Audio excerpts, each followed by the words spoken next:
How's everybody doing today? Show you where I'm at.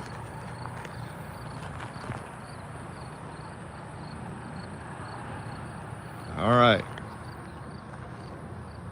That's right. A lot of you heard that I was convicted in municipal court for misdemeanor. It's a Class B misdemeanor, a trespassing charge for the constitutional challenge that was done at this camp.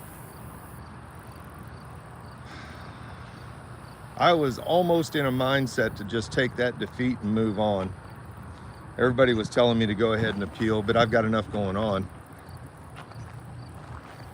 But I got to tell you, a witness that works for the city, one of the city staff members, got up on the stand and lied and ignored a subpoena.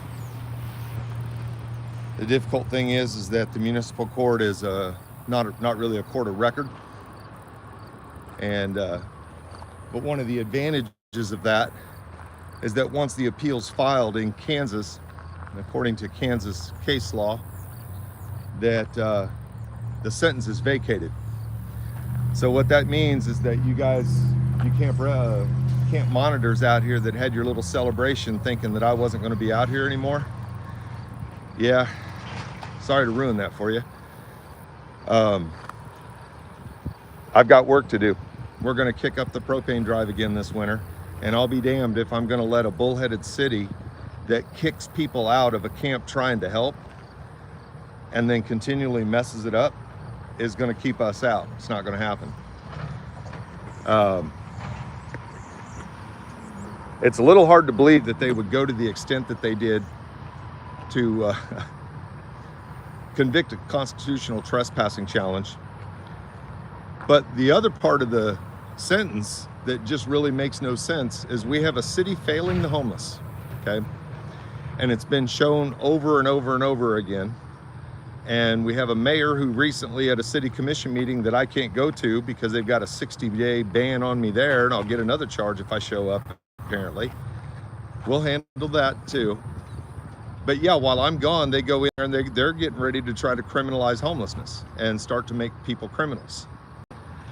The only argument that I'll support on the side of the business community in the city right now is the fact that we cannot have other counties busing their homeless people here. Whoever's doing that, accountability's coming to see you too. But how about some real updates? So as I walked up here a little bit ago, I filmed somebody breaking through a new hole in the fence. So it actually seems like what they've done is they made it all look nice and pretty. Go ahead and turn this around so we get a better view here. You don't have to look at my mug. But it's almost as if they made it nice and pretty and got everything straightened up so that they could go to court and claim that everything was good here in my trespassing case. And then as soon as that's over with, to hell with it. We'll just let the fence go to hell. So yeah, as I pulled up here a little bit ago, I filmed one of the people here just crawling through a hole in the fence that's there now. And just more of the same. The jail recording calls, yeah, we found out the other day that that's going back to 2011 possibly. As far back as 2011 that the jail may have been recording attorney-client phone calls. We got a DA going to a disciplinary hearing, and she's got several judges as complainants against her over her behavior in the court. And she's trying to wrap herself in the First Amendment that she's trying to take away from us out here. How you like them apples? Maybe it's time for that recall petition. And downtown City Hall, I mean, we all know Courtney Shipley's a liar now, don't we? And it's pretty clear that she lied about circumstances to get that 60-day ban in place. Now, we need to ask ourselves why the city would make so many efforts to remove somebody, to remove somebody that's recognized as being out here helping. They even recognized in court that I provide services out here. You know, there's people that live out here that will stand there and say, yeah, we would have died out here if it hadn't been for propane coming in. And the city is apparently going to fail that again this year.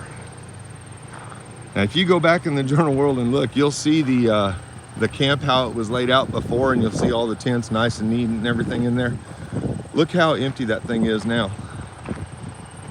We hear people can't get tents, that the city's just not doing it. They're just, and they threw so many people out,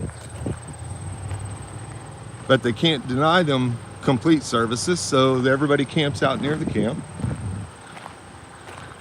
This isn't doing anything.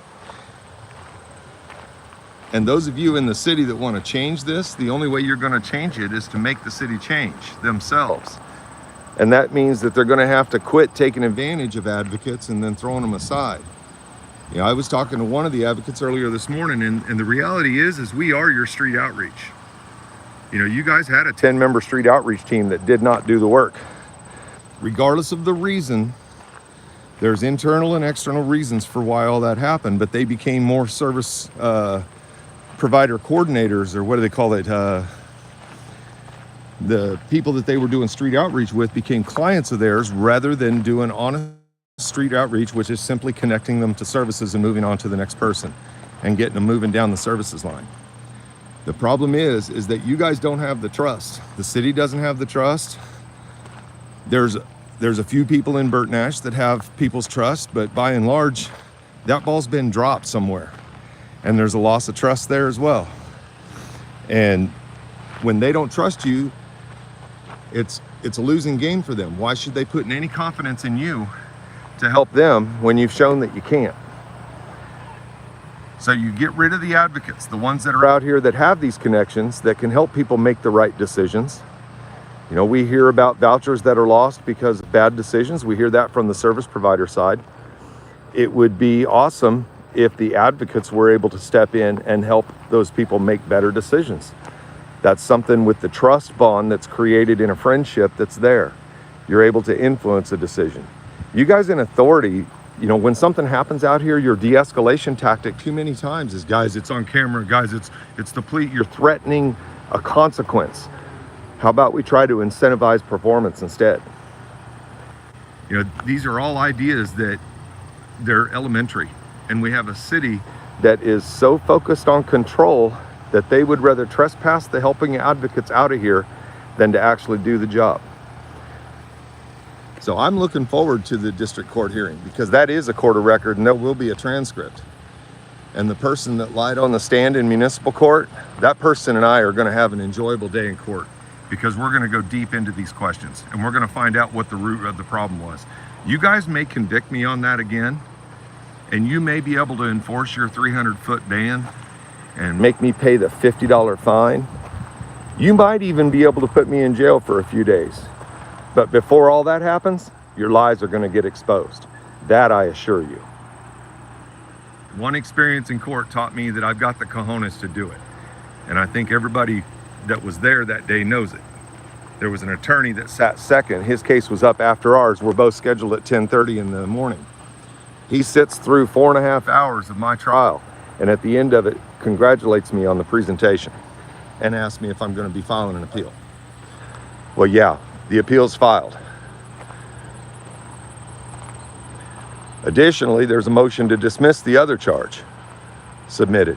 They just don't have standing. You see, where that orange tent right there is, inside the camp, that's pretty close to where the property line is.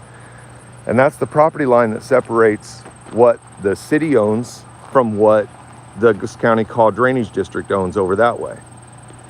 Now the problem is that the city wants to trespass people off property that they don't own and that they haven't gained permission to have that authorization from. I have this factually documented. The city did not have the authority to do anything on this site, on this property. The only property that they had control over was the city property over here. That was the second challenge, and that was the entire basis for the second challenge, was because I had videotaped Ron over by that tent threatening to trespass somebody off of property that he does not legally control.